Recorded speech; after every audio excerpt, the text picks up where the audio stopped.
forward under the Trade and Cooperation Agreement, and I'm most grateful to him for highlighting the important work of that forum, and again I pay tribute to him for his leading role. SNP spokesperson Richard Thompson. Thank you, Mr Speaker.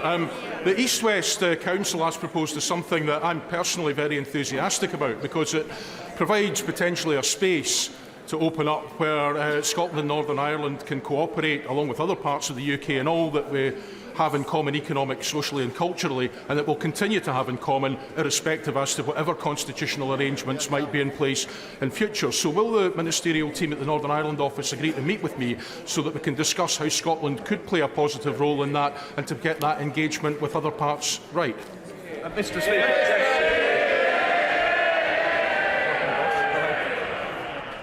Mr Speaker, yes, of course, we'd be delighted to meet with him to discuss those matters. We now come to Prime Minister's questions.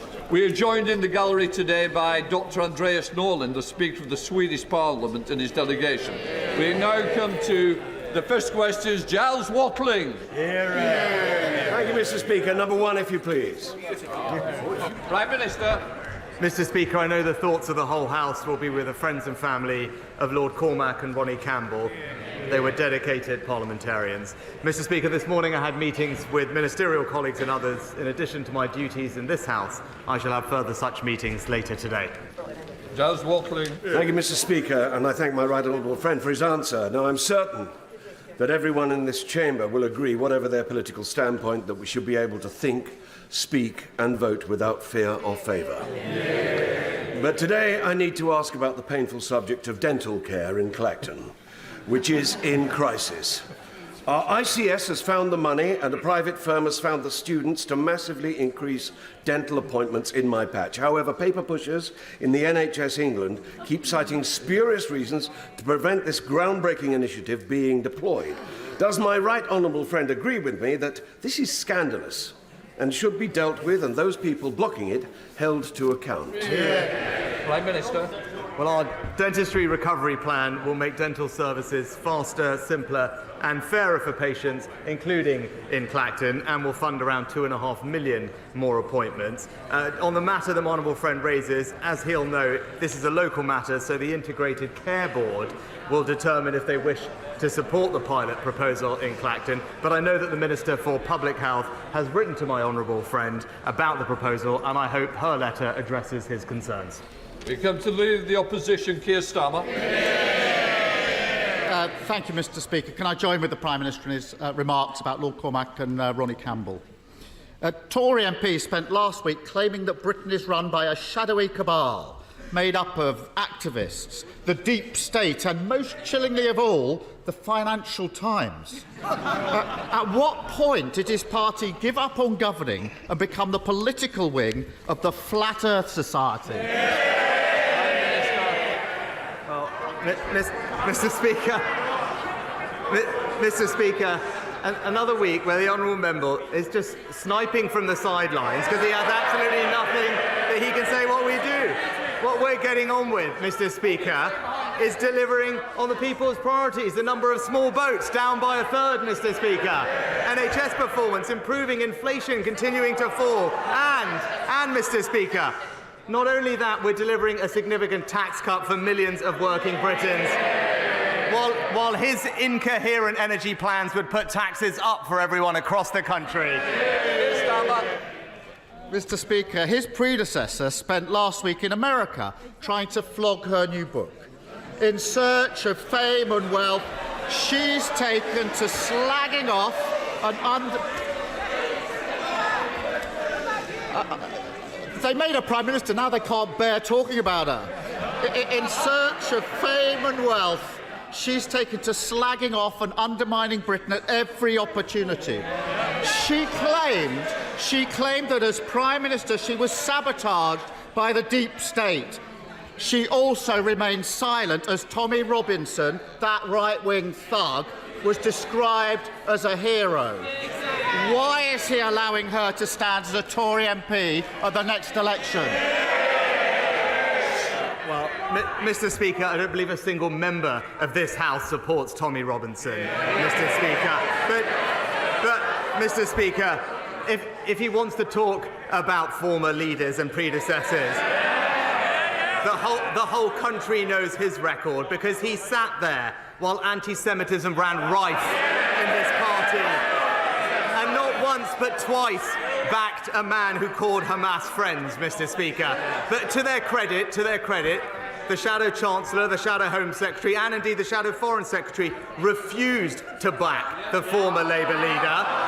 But he didn't, because he's spineless, hopeless, and utterly shameless.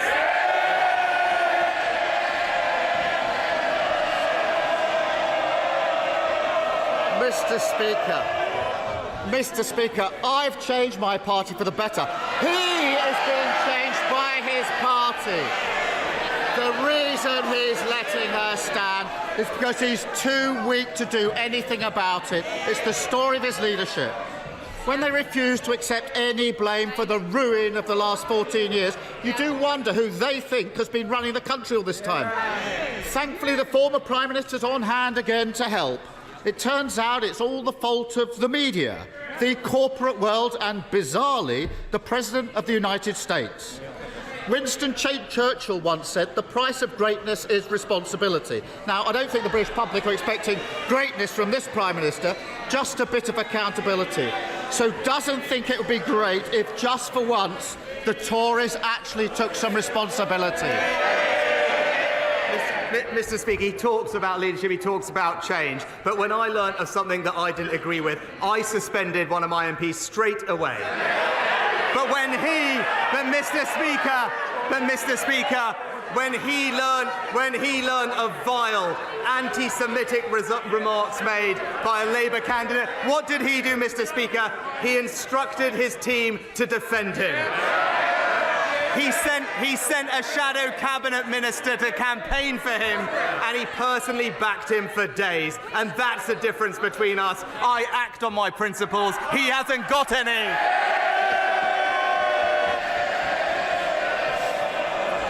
I can't believe he's saying it with a straight face. The former Prime Minister continued on her American odyssey. This journey into the wild west of her mind.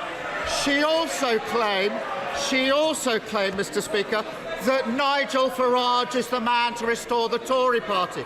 Can the Prime Minister confirm whether he too would welcome Mr. Farage back into the Tory fold?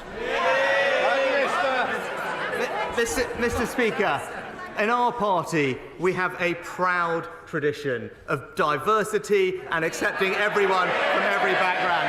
Indeed, it is a proud record that puts Labour to shame, Mr. Speaker. This is the party that delivered the first Jewish Prime Minister, the first female Prime Minister, the first black Chancellor, the first Muslim Home Secretary, and now led by the first British Asian Prime Minister.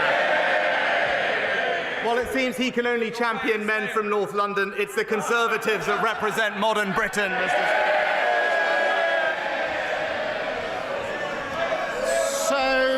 So this diverse Tory party does welcome Nigel Farage. The Prime Minister 2 months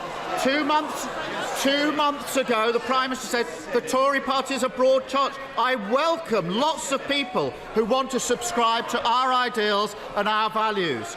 This is the same Nigel Farage who said he agreed with the basic premise of Enoch Powell's Rivers of Blood speech and bemoaned the influence of the Jewish lobby. So is the Prime Minister simply too scared to stand up to the gaggle of Tory MPs who moonlight as GB presenters, or does he genuinely think Nigel Farage shares the ideals and values of the Tory party? Mr. Speaker, he wants to talk about values, but tomorrow in Rochdale, the people will have a choice of 3 former Labour candidates, 2 of which are anti-Semites, Mr. Speaker. The truth is, his party is so mired in hate that despite 3 ex-Labour candidates standing, he can't back a single one of them, Mr. Speaker. It's because we expel anti-Semites, he makes them Labour candidates. Mr. Speaker, the truth is, these are no longer the Tories your parents voted for, and the public can see it. The Prime Minister has lost control of his party to the hordes of records of malcontents, the tinfoil hat brigade over there, the extremists who wreck the economy, all lining up to undermine him, humiliate him, and eventually to get rid of him. When will he ever stand up to them and end the pathetic spectacle of a Tory party that used to try and beat Nigel Farage, now giving up and dancing to his tune instead? Mr. Speaker, utterly shameless from someone who stood by while anti-Semitism ran rife in his party, oversaw the appalling situation in Rochdale and twice backed the member for Islington North. And in the last few homes, Mr. Speaker, last few weeks, we've seen members of Parliament's homes surrounded, their events disrupted, council meetings threatened, and just last week we saw the very rules that govern this place abused because of intimidation, Mr. Speaker. While he might, Mr. Speaker, while he might want to bend to mob rule, we will face down the extremists and stand up for British values.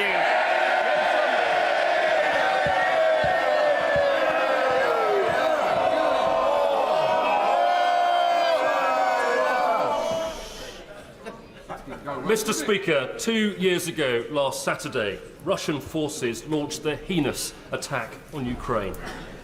The response of the British government and the British people has been magnificent, and I want to pay my own tribute to all those who have done so much, not least in my own constituency of Bracknell, where Ukrainian people have been so warmly welcomed. Mr. Speaker, we must never bow to tyranny. So could the Prime Minister please assure the House that our support to Ukraine and all of our NATO allies will continue to be unwavering? Prime Minister. Well, can I join my honourable friend in thanking people up and down the country, including the people of Bracknell, for welcoming Ukrainian families into their homes and communities. During my visit to Ukraine in January, I announced a major new package of support, including £2.5 billion of military assistance. And last week, we announced 50 new sanctions targeting individuals and businesses sustaining Putin's illegal war machine. Our support to Ukraine will never waver. SNP Leader Stephen Flynn. Mr. Speaker, 30,000 people dead, 70,000 injured, 1.5 million sheltering in Rafah, 300,000 living in what is considered to be feral conditions in northern Gaza, and of course 100 hostages still tragically held by Hamas. It is the horror of those numbers that demands that this House have its say, just as it is the horror of those numbers that show that this House should demand an immediate ceasefire. Now, President Biden has indicated that that ceasefire may take place from Monday. Does the Prime Minister share in his confidence? Prime Minister. Well, Mr. Speaker, we have consistently called for an immediate humanitarian pause which would allow for the safe release of hostages, including British nationals, and more aid to reach Gaza. We welcome progress on a deal. As the honourable gentleman said, there has been progress, and we urge everyone on all sides to seize the opportunity. And I've been clear that we must seize the momentum from this terrible tragedy to find a lasting resolution to this conflict, which delivers on the promise of a two-state solution and ensures that Israelis and Palestinians can live in dignity and security. Stephen Flynn. Mr. Speaker, we're now approaching 5 months since this conflict first began. And in that time, this House has equivocated, and this government on 3 occasions at the United Nations has abstained when it could have voted for a ceasefire. Abstentionism is not leadership. So can I ask the Prime Minister, should this matter now come before the United Nations, with a ceasefire potentially in sight, will he use his government's vote in order to deliver that ceasefire? Prime Minister. Well, Mr. Speaker, we support the United States draft resolution that was discussed with colleagues at United Nations last week, but just calling for an immediate full ceasefire now, which collapses back into fighting within days or weeks, and indeed does not release hostages, including British hostages, is not in anyone's interest. We must work towards a permanent ceasefire, and that starts with an immediate humanitarian pause to get aid in and hostages out. I agree with the honourable gentleman about the suffering of the people in Gaza, and in this country we should be proud of everything we are doing to help them and provide them the life-saving aid that they deserve. Dr. Jamie Wallace. Thank you, Mr. Speaker. I'm sure we're all proud of the open government we have, the availability of information and our open data. But with machine learning and AI fast becoming more prevalent, does the Prime Minister not agree that now is the time for us to look at licensing this information where it's going to be used for commercial gain to inform intelligence that's going to disrupt society and our economy? Thank you. Prime Minister. Well, can I join with my honourable friend and his passion for AI? And like him, I'm proud of our record at the forefront of the AI revolution, having created one of the world's first AI safety institutes, establishing the State of AI report, and hosting the world's first ever Global AI Safety Summit. Now, I will ensure that my honourable friend meets with the relevant minister to discuss his proposals to ensure that we can harness the opportunities of AI and protect ourselves against the risk that it poses. Liz Saville Roberts. Plaid Cymru has signed the full facts pledge for an honest general election campaign. One of full facts 4 asks is to renounce deceptive campaigning tactics. There is evidence of egregious, misleading campaigning in Wales and elsewhere by the Conservatives in recent weeks. We all have a responsibility to campaign honestly, because the alternative is to be complicit in dismantling democracy. Therefore, will the Prime Minister sign full facts pledge for an honest election?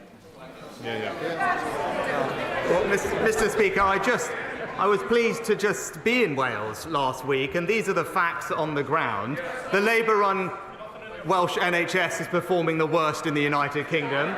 Small Welsh businesses, including pubs and restaurants, are facing a crippling rise in their business rates. And indeed, Welsh farmers are being decimated by the plans of the Welsh Labour government. Those are the facts in Wales, and we're going to continue to point them out at every opportunity. Thank you very much, Mr. Speaker. There are 4,000 patients in Carshalton and Wallington facing uncertainty after landlords pulled out of discussions the day before the GP practice's lease expired and then issued them notice that they were trespassing.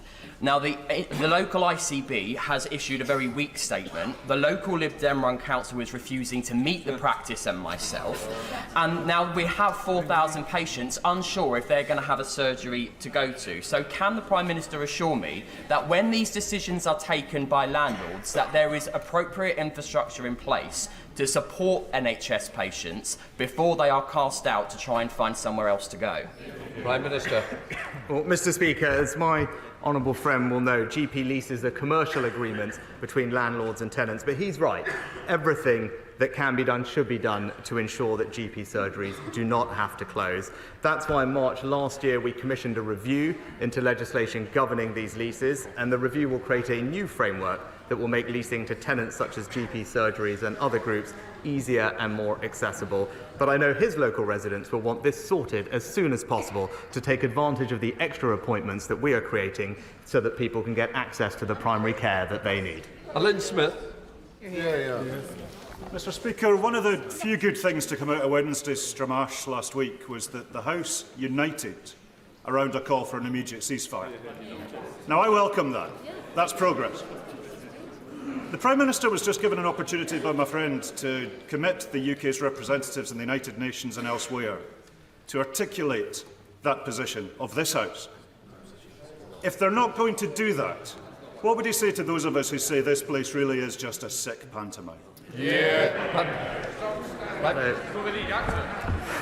Mr. Speaker, as I outlined previously, it is not right to call for an immediate ceasefire that would collapse instantly into more fighting and not do anything to get more aid into Gaza to alleviate the suffering that people are experiencing, but also to make sure that we can safely remove hostages, including British hostages. That has been our consistent position. We have been calling for an immediate humanitarian ceasefire, which will provide the conditions for a lasting and sustainable peace. But just calling for something that will collapse back into fighting is not in anyone's interest. But all our diplomatic efforts at the United Nations and elsewhere are targeted towards bringing that about, and I'm pleased that in recent days progress has been made, and we should keep pressure on all parties to come to a resolution.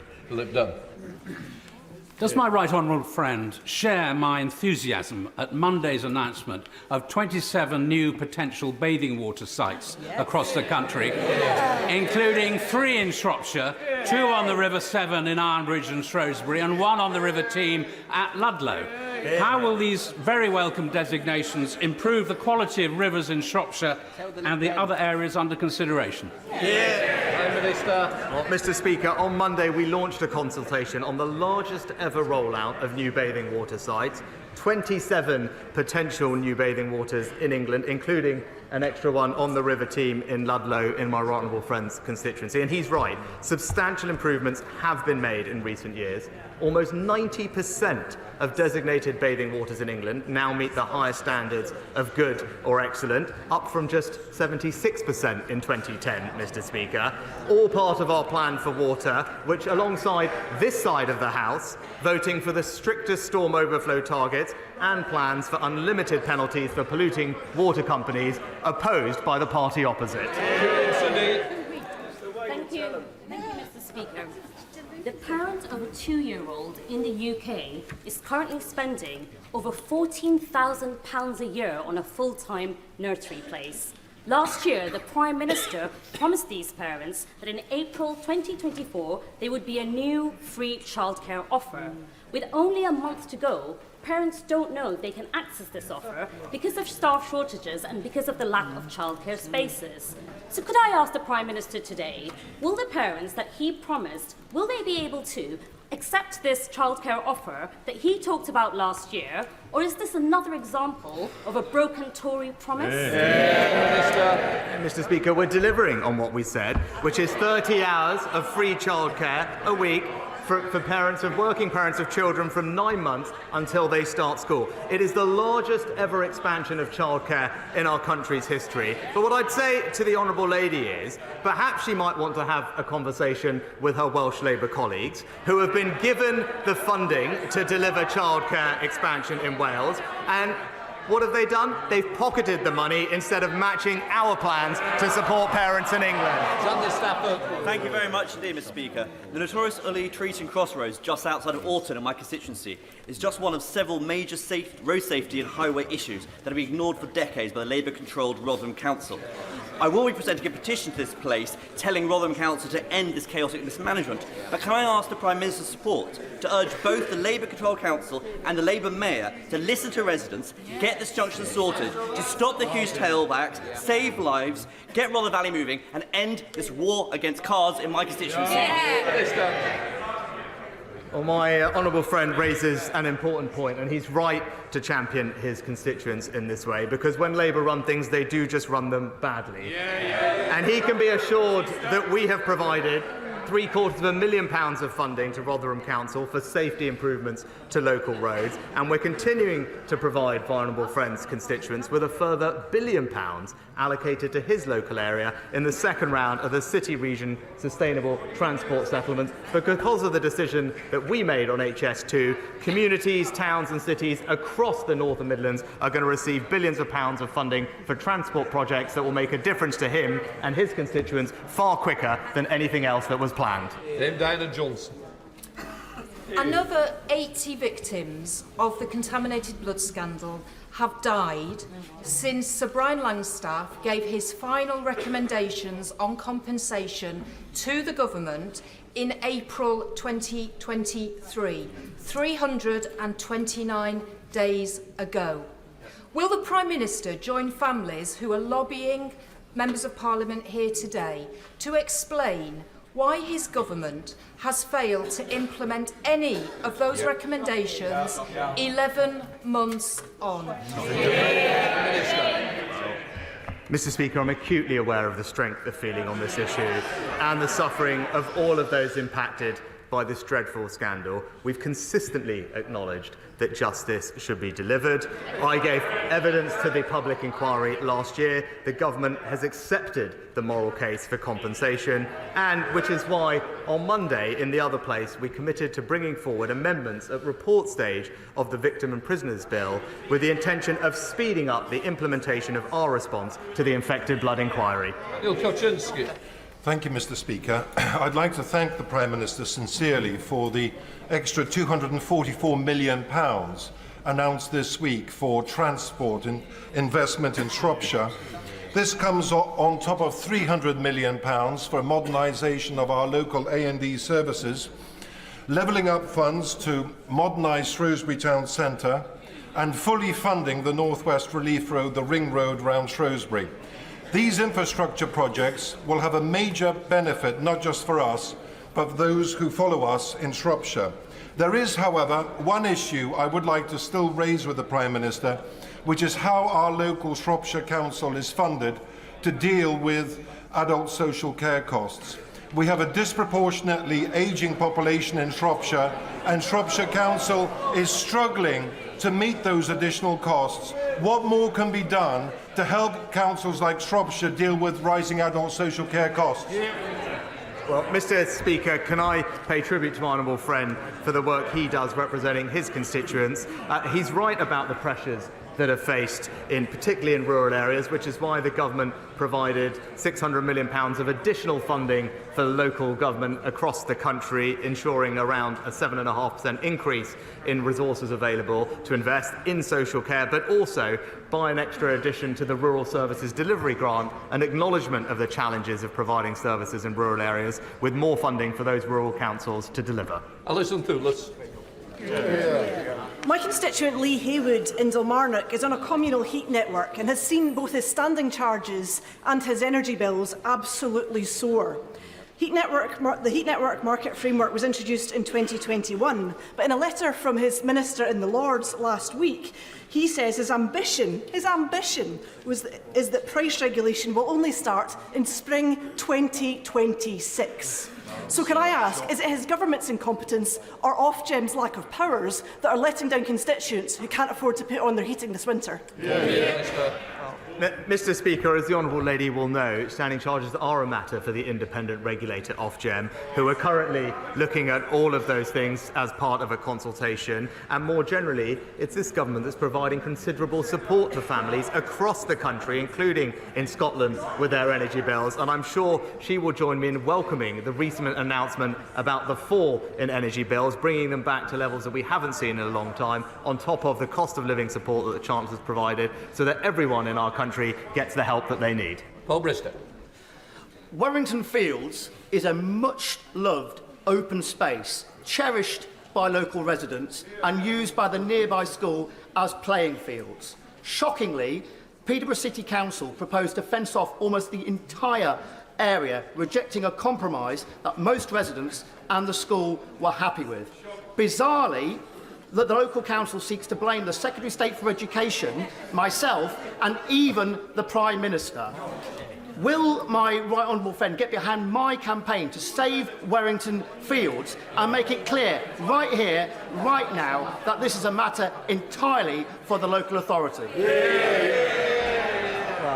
Can I pay tribute to my honourable friend for his championing of his constituents on this matter? As he knows, last year the Education Secretary rightly rejected Peterborough City Council's application to remove the playing field land at Ken Stimpson Community School from educational land to public open space, and that decision ensured that children will have access to the open space that they deserve. But I am told by the department that the council can provide for some of that land to be fenced, and the department would be comfortable with that, provided that the overall site remains an educational land. That is something that I know he wants to see, and the department are ready to work with him to make sure that that happens. Kevin Jones. After yesterday's revelation that Nick Reid, the CEO of the Post Office is under investigation for an 80-page report written by the former head of HR at the Post Office. Does the Prime Minister and Business Secretary have confidence in Nick Reed's leadership at the Post Office? Mr. Speaker, it would clearly be inappropriate for me to comment on an investigation before it has been completed. Our focus remains working closely with the Post Office to ensure that it delivers justice for postmasters caught up in this historic scandal, and that's why we will imminently bring forward the legislation that we promised. Thank you, Mr. Speaker. A few years ago, there was a proposal to build nearly 7,000 houses in a beautiful part of my constituency near the villages of Castor and Aylesworth, against the wishes of the local residents. I worked with the local community, and together we were able to stop this development. However, efforts are now being made to include this land in a revised Peterborough local plan. Would the Prime Minister agree with me that it is very important that the voice of the local community is heard, and that it is unacceptable that developments can take place in this circuitous way, especially when there is other more suitable land available in and around the city of Peterborough? My right honourable friend raises an important issue, and he's right that the local community should always have their voice heard. It's important that councils bring forward local plans, but this must be done in close consultation with local communities because their voices matter. As I understand it, the Peterborough local plan is still under preparation and there are opportunities to provide comments on the draft plan. So I encourage and commend my honourable friend for continuing to support his local community to make sure that their voice is heard. Sarah Owen. Thank you, Mr. Speaker. The Prime Minister talks about things going backwards. The UK is the only Western G7 power in recession. 7 consecutive quarters of no growth. That is the worst since records began in 1955. So can the Prime Minister tell the businesses going bust, tell the families struggling to pay their bills, and tell those being made homeless why this recession, which has his name written all over it, is a good thing for our country? Mr. Speaker, I would say to the honourable lady she might want to check some of the facts that she just outlined for the House that aren't quite right. Perhaps she would like to explain to the country why it is that her party is stuck with a completely incoherent energy policy that will saddle working families with £28 billion of higher tax rises and higher energy bills. Jonathan Gillis. Mr. Speaker, since 2019, the Prime Minister has had our backs in Stoke-on-Trent North, Kidsgrove and Tork, with record in funding for our local transport. Over £200 million for Stoke and Staffordshire to repair potholes. Over £30 million to improve our bus network with cheaper fares and new and extended routes. Funding to upgrade both Kidsgrove and Stoke-on-Trent railway stations.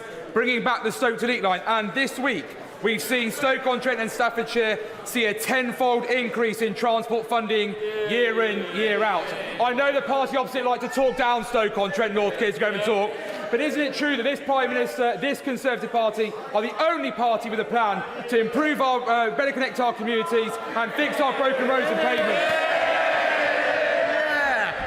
Well, as ever, my honourable friend is a fantastic champion for Stoke-on-Trent and Kidsgrove, and he's right. Over the next several years, his area will receive 10 times as much as they currently do to invest in local transport schemes as a result of this government's decision on HS2. But he's also right. After years of being neglected by the party opposite, it's this Conservative government that is levelling up across the country and in Stoke-on-Trent, championed by fantastic MPs like him. Jamie Stone.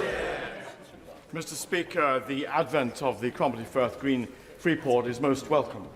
Mr. Speaker, I wonder what discussions the Prime Minister has had with the Scottish Government, who will be responsible for ensuring that there's a robust roads network associated with the Freeport and that there will be sufficient housing for the influx of workers who we hope will contribute to our dream of the fabrication of offshore renewable structures. Well, I welcome the honourable gentleman's support for the Freeport, taking advantage of our Brexit opportunities to deliver 2 Freeports in Scotland, which will attract jobs and investment in the industries of the future. With regards to infrastructure investment, not only do we provide the tax benefits for a free port, there are £25 million of seed funding available to the free port in discussions with the government that can be used on local infrastructure improvements that make sense to develop the opportunities that the free port provides. Simon Fell. Thank you very much, Mr. Speaker. The AUKUS programme is not just a national endeavour designed to keep our nation safe, but also an international partnership that speaks about our ambitious work across the globe to pursue security and contain threats. So can I personally thank the Prime Minister for his engagement with the Team Barrow initiative, bringing together senior civil servants, my council, BAE and myself to drive this programme forward, making sure we can deliver these boats to time and to budget. That means improving the local area considerably and investing in it too. With that in mind, could I invite the Prime Minister to Barrow to meet not just the fantastic people building the boats of the future, but also to see how this programme is going to uplift Furness for the future? Prime Minister. At a time of great instability around the world with the war in Ukraine and the Red Sea, my honourable friend is absolutely right that AUKUS is a game-changing defence and security partnership that will keep us safe and create thousands of jobs, both in the UK, shipyards and supply chain, building on the investment in places like Barrow, Derby and elsewhere. He's a fantastic champion of what this industry means in his area, and the Team Barrow partnership is a crucial component of ensuring AUKUS is a success. That's why the Chancellor provided millions of pounds of funding for a delivery board for Barrow. We recently discussed this at Cabinet, and I look forward to visiting him and his community when my diary allows to see the progress for myself. Anna McMorgan. Thank you, Mr. Speaker. This last weekend, the Prime Minister posed for photographs with a group that shares extremist conspiracy theories on climate change and campaigns against net zero. Does the Prime Minister share their views? That's no way to talk about the Welsh farming community, Mr. Speaker.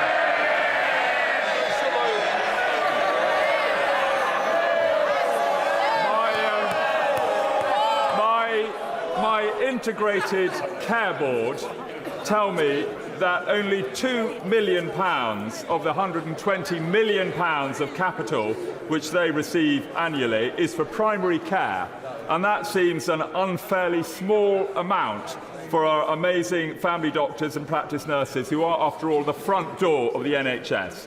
So can our local GPs have a greater share of this? Prime Minister. Can I thank my honourable friend for his excellent and continued campaigning on health provisions for his constituents. Now, on the specific point that he raises, integrated care boards do have the power to increase their primary care annual capital management budgets as long as they keep within the overall budget. I understand my honourable friend recently met with the Health Minister earlier this week to discuss this further, and I will make sure that his proposals are very carefully considered. Dame Angela Riedel. Very much, Mr. Speaker. The Prime Minister has just told my right honourable friend, the member for North Durham, that it's inappropriate for him to be commenting as a government minister on what bullying allegations at the post office, and yet he allows his trade secretary to comment freely, loudly, and often on Twitter. Is he content with her activities and her behaviour in this respect? Mr. Speaker, the business secretary set out her position explicitly and clearly in the House last week. And actually, since then, and despite some of the claims that were made by the party opposite, the former and permanent secretary at the department has completely refuted the claims that were made. And yesterday, the current CEO of the Post Office and the Director of Business Resilience at the department also refuted Mr. Staunton's recollection.